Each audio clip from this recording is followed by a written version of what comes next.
Hello दोस्तों, नमस्कार। Exam wisdom team की तरफ से आप सभी का स्वागत है। आज हम वीकली अथवा साप्ताहिक करंट अफेयर्स को कवर करने जा रहे हैं। पहले एपिसोड में दिनांक 9 अक्टूबर से 16 अक्टूबर 2022 तक के द हिंदू के टॉप 15 क्विज को कवर किया गया है, जो कि आगामी सभी परीक्षाओं एवं general knowledge point of view से काफी महत्वपूर्ण रहने वाले हैं। चैनल को अभी तक सब्सक्राइब नहीं किया है तो प्लीज इसको सब्सक्राइब कर लें ताकि क्वालिटी कंटेंट आप तक पहुंचता रहे। इसका फ्री पीडीएफ जो कि बाइलिंगुअल भाषा में उपलब्ध होगा, उसको पाने के लिए टेलीग्राम ग्रुप को अवश्य ज्वाइन करें, लिंक डिस्क्रिप्शन में दिया हुआ है। चलिए शुरू करते हैं आज के सेशन को। पहला सवाल, Ales Bialiatski, a human right activist, has been awarded the Nobel peace prize. Where is he from? Russia, Ukraine, Poland अथवा बेलारूस? इसका सही जवाब होगा बेलारूस। देखिए, ये एक्सप्लेनर जो है विकिपीडिया के सौजन्य से है। एलिस ब्लियात्स्की जी, जो कि 2022 में इनको नोबेल पीस पुरस्कार से नवाजा जाता है। इनके साथ में दो अन्य संस्थाओं को भी ये गौरव मिलता है, द मेमोरियल और सीसीएल अथवा सेंटर फॉर सिविल लिबर्टीज। इन तीनों ही लोगों को संयुक्त रूप से 2022 का नोबेल शांति पुरस्कार मिलता है। एलिस ब्लियात्स्की जी की बात करें तो ये बेलारूस से संबंधित हैं, मानवाधिकार कार्यकर्ता हैं और वर्तमान समय में ये जेल के अंदर बंद हैं। दूसरे प्रश्न की बात हो रही है कि महिला एक दिवसीय अंतर्राष्ट्रीय क्रिकेट में सबसे अधिक विकेट लेने का रिकॉर्ड किस क्रिकेट खिलाड़ी के नाम है? स्मृति मंधाना, मिताली राज, झूलन गोस्वामी अथवा हरमनप्रीत कौर? इसका सही उत्तर होगा झूलन गोस्वामी जी। हाल ही में इन्होंने संन्यास की भी घोषणा की है, जिस वजह से ये न्यूज में बनी हुई है। और महिला क्रिकेट जगत की जब बात करते हैं तो एकमात्र खिलाड़ी हैं जिनको 350 से ज्यादा विकेट प्राप्त करने का गौरव हासिल है। अगले प्रश्न की बात होगी कि what is the name of the 3-member commission headed by a former chief justice of India to examine the sensitive issue of extending scheduled caste status to all those who have historically suffered discrimination and untouchability? Bharat के पूर्व मुख्य न्यायाधीश की अध्यक्षता वाले 3 सदस्यीय आयोग का नाम क्या है, जो उन सभी को अनुसूचित जाति का दर्जा देने के संवेदनशील मुद्दे की जांच करेगा जिन्होंने ऐतिहासिक रूप से भेदभाव और छुआछूत का सामना किया है? बालाकृष्णन आयोग, लाहौती आयोग, मिश्रा कमीशन अथवा कृपाल कमीशन? इसका सही उत्तर होगा बालाकृष्णन कमीशन अथवा बालाकृष्णन आयोग। 2022 के 6 अक्टूबर को इस समिति का निर्माण होता है केंद्र सरकार के द्वारा, जिसकी अध्यक्षता भारत के पूर्व मुख्य न्यायाधीश श्री के.जी. बालाकृष्णन जी करेंगे। अभी तक जब एससी स्टेटस की बात करते हैं तो मात्र ये हिंदू, सिख और बौद्ध 3 धर्मों तक ही विस्तृत है। अब इस बात पर भी चर्चा हो रही है कि क्या इसको अन्य धर्मों तक भी विस्तृत कर देना चाहिए, क्योंकि कई बार ऐसा भी पाया जाता है कि धर्मांतरण के बावजूद जो लोग हैं उनकी जो सामाजिक आर्थिक स्थिति में बहुत परिवर्तन नहीं देखने को मिलता है।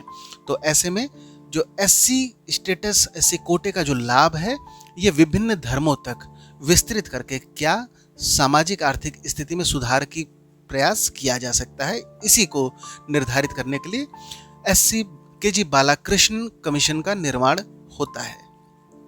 अगले प्रश्न की बात होगी, which programming language commonly associated with bitcoin? Perl, C plus plus, Python अथवा जावा? इसका सही जवाब होगा सी प्लस प्लस। आज की जब हम बात करते हैं तो क्रिप्टो इकोनॉमी आज का यथार्थ बन चुका है और इसमें सबसे ज्यादा जो लोकप्रिय करेंसी है वो बिटकॉइन मानी जाती है। और बिटकॉइन के जब प्रोग्रामिंग लैंग्वेज की बात कही जाती है तो वो सी प्लस प्लस उभर कर सबसे प्रमुख लैंग्वेज के रूप में सामने आती है। हालांकि जो दूसरे प्रोग्रामिंग लैंग्वेज हैं वो भी दूसरे जो क्रिप्टो करेंसी उसमें इस्तेमाल होते हैं। इवन बिटकॉइन में भी कुछ प्रोग्रामिंग दूसरे जो प्रोग्रामिंग लैंग्वेज है उनके द्वारा भी की जाती है, परंतु जब प्रमुख प्रोग्रामिंग लैंग्वेज की बात हो रही है तो वो सी प्लस प्लस ही रहेगी। अगला प्रश्न है कि इस वर्ष अर्थशास्त्र में नोबेल पुरस्कार जीतने वाले पूर्व अमेरिकी फेडरल रिजर्व अध्यक्ष कौन है? Philip H Dybvig, Alan Greenspan, Ben Bernanke, Douglas W Diamond? यहाँ पर आपको सही जवाब बताना है। सही जवाब है बेन बर्नानके। देखिए, बेन बर्नानके जी ये यूएस के फेडरल रिजर्व के 14वें चेयरमैन रह चुके हैं और इस साल डगलस डायमंड और फिलिप एच डिग्विक के साथ इनको इकोनॉमिक में नोबेल पुरस्कार से सम्मान इनको प्राप्त होता है।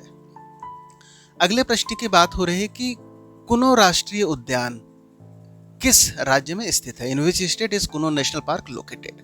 गुजरात, उत्तराखंड, महाराष्ट्र अथवा मध्य प्रदेश? सही जवाब होगा मध्य प्रदेश। ये चर्चा में इस वजह से भी है क्योंकि अभी हाल में ही भारत में जो चीता उनको रीइंट्रोड्यूस किया गया है, तो उसकी पहली खेप जो है वो कुनो राष्ट्रीय उद्यान, राष्ट्रीय पार्क में ही उसको इंट्रोड्यूस किया जाता है।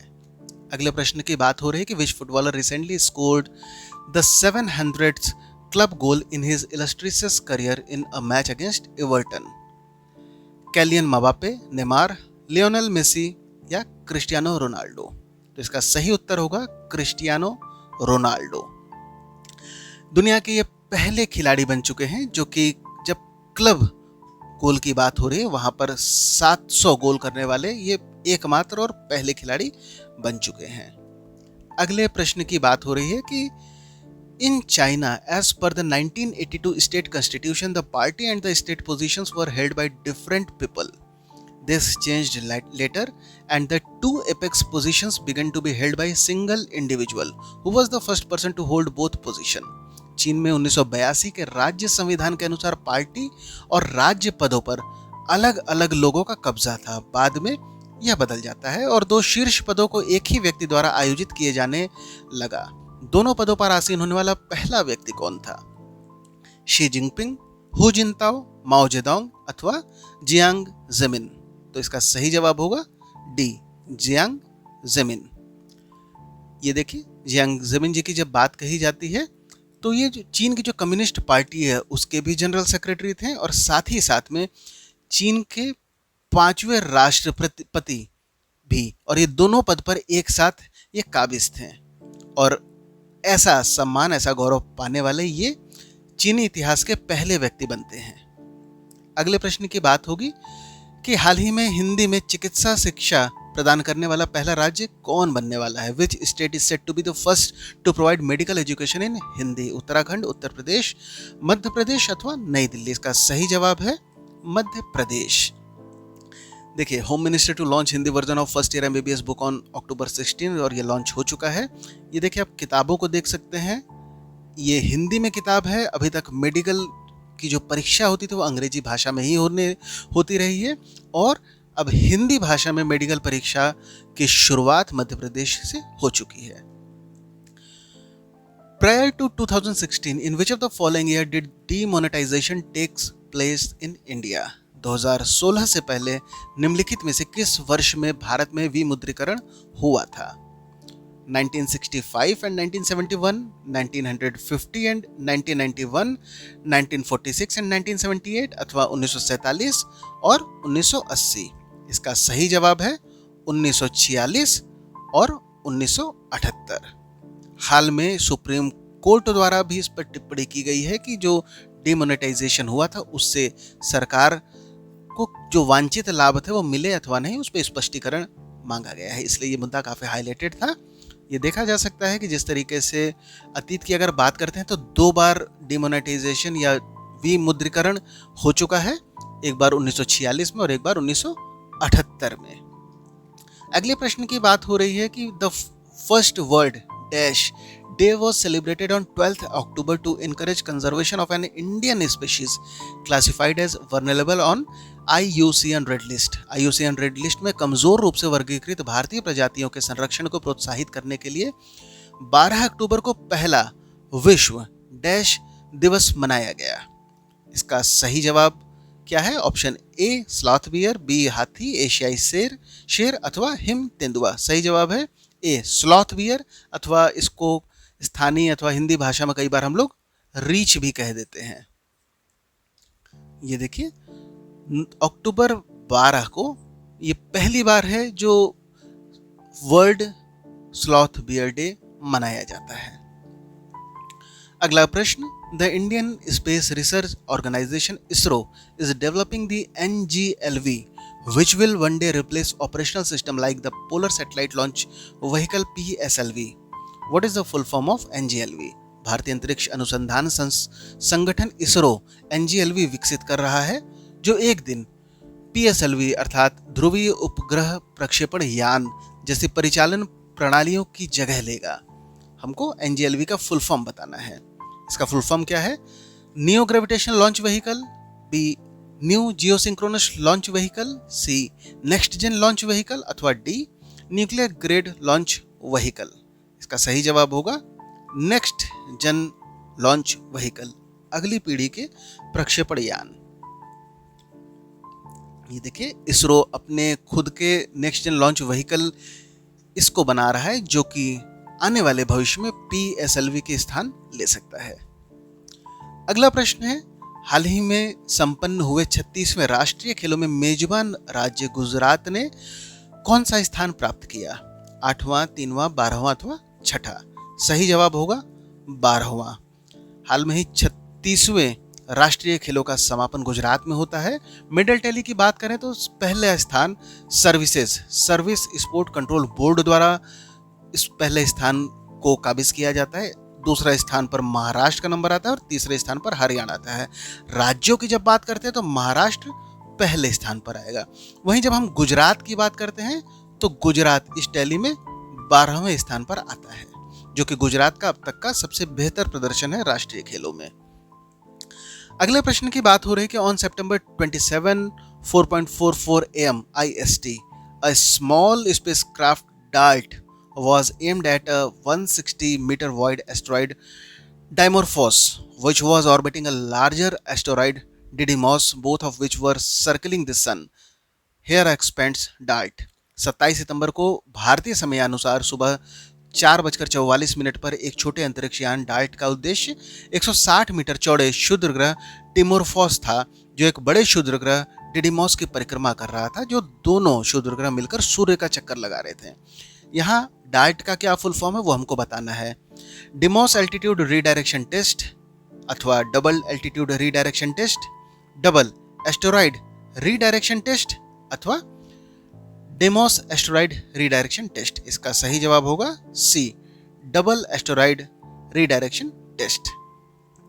ये देखिए, विकिपीडिया के सौजन्य से ही एक्सप्लेनर है डबल एस्टेरॉइड रीडायरेक्शन टेस्ट। ये बेसिकली जो क्षुद्र ग्रह है, दोनों ही क्षुद्र ग्रह पृथ्वी से काफी दूरी पर थे और यहाँ पर जो डार्ट एक छोटा सा स्पेस क्राफ्ट था, इसकी टक्कर कराई जाती है।